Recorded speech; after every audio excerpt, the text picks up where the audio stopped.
St. Luke. Glory to you, Lord.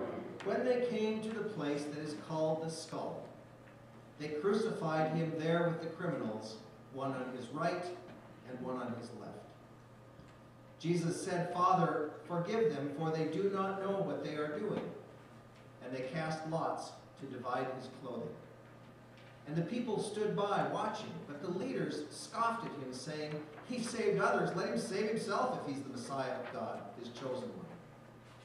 The soldiers also mocked him, coming up and offering him sour wine and saying, "If you are the king of the Jews, save yourself." There was also an inscription over him, "This is the King of the Jews." One of the criminals who were hanged there, kept deriding him and saying, "Are you not the Messiah? Save yourself and us." But the other rebuked him, saying, "Do you not fear God, since you are under the same sentence of condemnation? And we indeed have been condemned justly, for we are getting what we deserve for our deeds, but this man has done nothing wrong." Then he said, "Jesus, remember me when you come into your kingdom." Jesus replied, "Truly I tell you, today you will be with me in paradise." This is the gospel of the Lord. Praise to you, O Christ. Please be seated.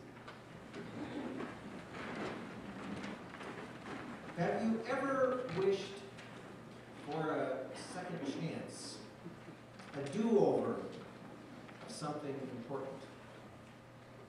I'd just begun my work in a new congregation.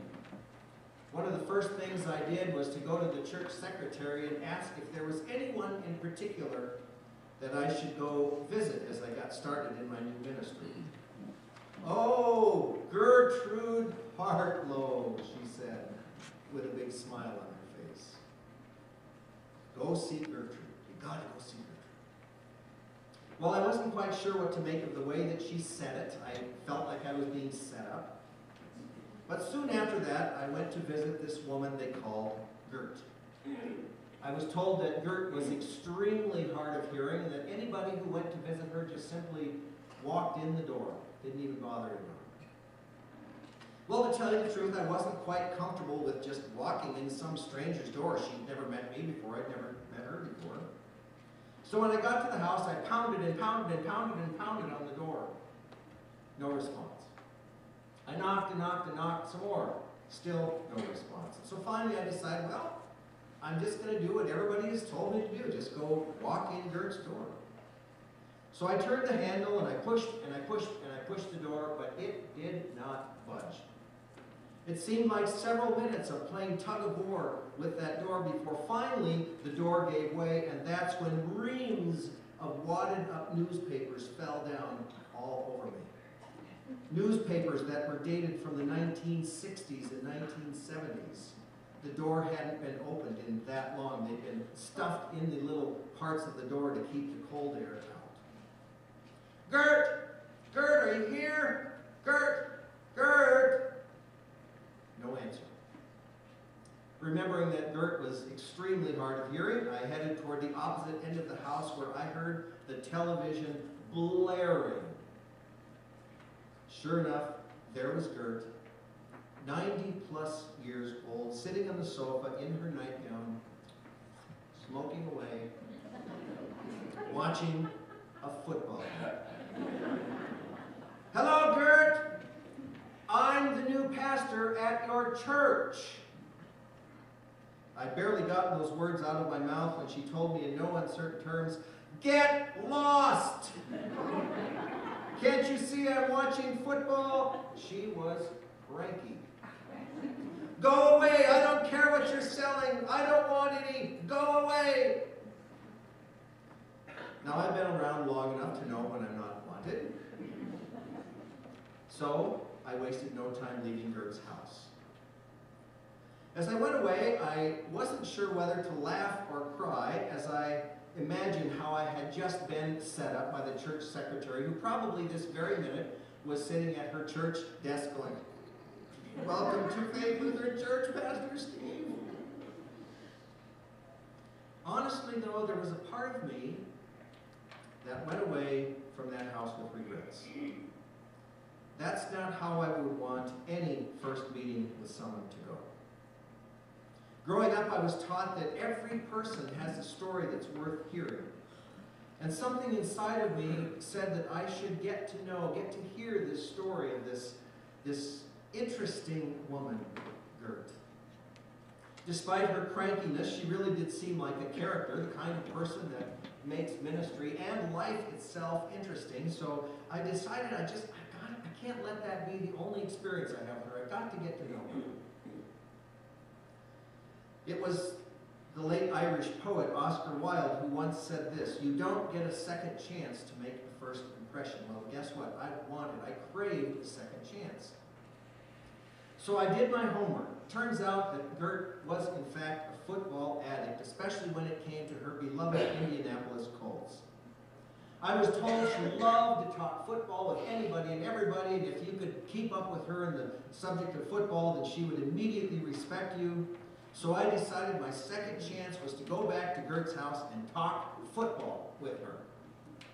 So that next weekend, I watched all the games. I read the articles. I watched the highlights. I checked the standings and the statistics. I was ready for my second chance to make a first impression with Gert Park. When I went back, I was so sure that I didn't even knock on the door this time. I just went right in the door. This time, it was the right door.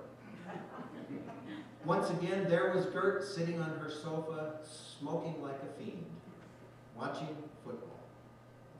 All around her on the sofa were burn marks from dropped ashes. In fact, this very minute, a half-burned cigarette was sitting next to a half-used Kleenex. And every ounce of me wanted to grab that cigarette and snuff it out and lecture Gert about being more careful about your cigarettes. And then I realized, well, this is cranky Gert. I'm not going to get very far by lecturing her about anything. Besides, from the looks of it, Gert had clearly survived many near calamities to make it this far, 90 plus years old, right? So I figured I'd just ignore the cigarette and I instead will focus on the game that she was watching. So I watched the game. "Nice pass," I said, as the quarterback threw a pass down the field. No response from Gert. "Sure is a tough sport, isn't it, Gert?" No response. Right about then, the quarterback came out of the huddle and was about to run the next play. "You know, Gert, if I were that quarterback, I would drop back to pass, and I would look to the left, and I'd fake a pass to the slot receiver, but before I threw it, I'd turn back this way, and I'd throw a fly pattern to the wide receiver on the right, all the way down the sideline for a touchdown." No response. But guess what? I kid you not, the very next play, that very play, the quarterback dropped back and did exactly as I'd said. Faked that way, threw a long pass that way, 82 yards for a touchdown. Gert had heard every word that I'd said, it turns out. And she was astounded. "Wow, you know your stuff." I never did tell her that the game she was watching was a rerun. And then I had seen that very play a few days earlier. I just figured what she doesn't know is not going to hurt her. As it turns out, it was the beginning of a relationship that Gert and I enjoyed for the next few years, which meant many visits to her home and eventually to the care center, where we always seemed to talk about football and her beloved Colts. Second chances. Thank God for second chances. It certainly made all the difference in my relationship with Gert Park. Again, I ask, do you ever wish that you could have a second chance? A second chance to say something different, or maybe to not say anything at all. A second chance at a relationship, or the second chance to make the most of an opportunity. A second chance to chase a dream, or to make a certain choice, or to follow through on something that you avoided. I'm guessing that we've all been there. We can all name things for which we wouldn't mind at all having a second chance. Today is Christ the King Sunday, or as I told the kids, King Jesus Sunday. It occurs to me that if Jesus is the king of anything, he is the king of second chances. Take Matthew, for instance, a tax collector, one of the most hated professions on the planet. Tax collectors were known as being selfish and dishonest and corrupt, at least that was their reputation. And yet Jesus called Matthew. I want to give you a second chance, Jesus essentially said to him. Matthew's own gospel records how he responded. He said, basically, I immediately got up and followed. No questions, no conditions, no hesitation. That has always astounded me, that he would respond in that way. Matthew simply got up and followed. Absolutely elated, I'm guessing, for the second chance at an opportunity to live an ethical lifestyle with meaning and dignity and purpose. Or how about the woman caught in adultery? John's gospel says that while everyone else was ready to stone her to death, Jesus said, how about you who are without sin? Why don't you be the ones to throw the first rock? They all immediately felt shame. They put the rocks down and they walked away. And Jesus turned to the woman and said, obviously they don't condemn you. Neither do I. Now go and live new and different life. A second chance. I could go on and on. The Gospels are filled with stories like these. In today's Gospel, Jesus forgives those who are at that very moment in the act of crucifying him. That in itself, isn't it a staggering and mind-blowing second chance? I mean, how many of us could say that if somebody were trying to take our life, that we would forgive them completely and totally? Now, if you can say yes to that, you're a much, much better person than I. And finally, there was a thief on the cross who, by his own admission, was a criminal who deserved what he was getting. When he asked Jesus to remember him, Jesus gave him the second chance of a lifetime. Despite Jesus' own awful, horrendous, excruciating pain that he was experiencing in that moment, he had enough to turn to the criminal and say, today you will be with me in paradise. Now, how's that for a second chance? You see, this is who Jesus is. That's what he's all about. Second chances. His greatest desire is to give you a second chance, and a third, and a fourth, and a fifth, and a sixth, or however many it takes. Chance, again, for you to receive God's life and grace and mercy and forgiveness. Listen carefully.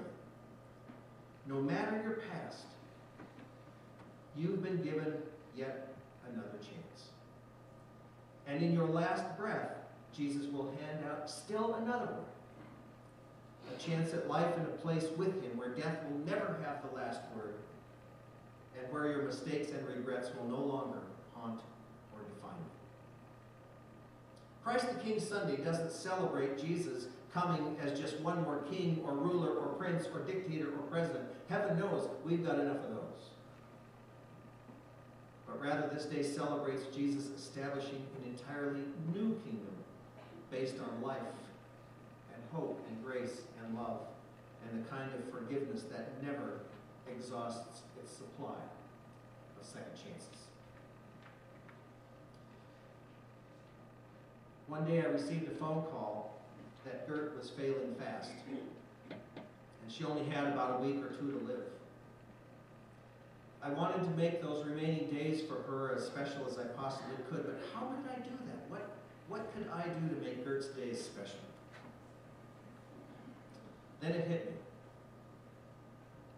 Call the Indianapolis Colts. So I did. I called the Colts, and unbelievably, I got to actually talk to a human person. It was a very kind and understanding and compassionate woman who patiently listened as I told her that I was a pastor of a church, and one of my church members was an elderly woman who was probably just days from death. And this woman absolutely loved the Colts and Was there anything that the Colts could do to make her remaining days special for her? Maybe send her an autographed photograph or anything. Anything. And the woman said, I'll see what I can do. Now, I knew it was a long shot. To tell you the truth, I expected nothing. NFL football teams and their front offices, as I have learned from my son, are besieged by this kind of thing all the time. They can't possibly respond to all of the requests that they get for footballs and photos and flags and autographs and all kinds of things like that. So I truly didn't expect anything, but I at least could say that I tried. And there was some comfort in that. Unbelievably, 4 days later, I received in the mail a letter, a big manila envelope, addressed to Gert Partlow, signed by Tony Dungy himself, the Indianapolis Colts Hall of Fame coach at the time, who, by the way, also happens to be a very, very devout Christian. Along with the letter was a huge photograph, and on the photograph was written these words, Dear Gert, may God's deepest peace and love be with you now and always. Blessings, Tony Dungy. I immediately went out, got a photograph, or frame for the photograph. I framed it. I went over to bring it to Gert, along with the letter. Unfortunately, that day, Gert was unresponsive. Both the nurse and I tried to get her attention, but she just wouldn't wake up. So I left the letter. I stood the framed photograph up on the tray table by her bed, and I went back to the church. A few hours later, I get a call from the nurse. You've got to come over and see Gert. She's wide awake and she's telling everyone that she got a letter and a photograph from her boyfriend. So I went right over to the nursing home. Sure enough, Gert was sitting up in bed, holding court with several of her caregivers. The first thing she did when I walked in the door was point to the photo and say, Did you see what I got? That's my boyfriend. That's my boyfriend. She was beaming. And I asked her, I said, Gert, do you know who that is? She gave me the stink eye of all stink eyes. She said, do you think I'm stupid? That's Tony Dungy. I smiled and I said, yes, Gert, that's Tony Dungy, head coach of your Indianapolis Colts. Wow, she said, you know him? Wow, you're okay. And once again, I was in Gert's inner circle. Thank God for second chances, big and small. On this Christ the King Sunday, we give thanks for the greatest second chance of all.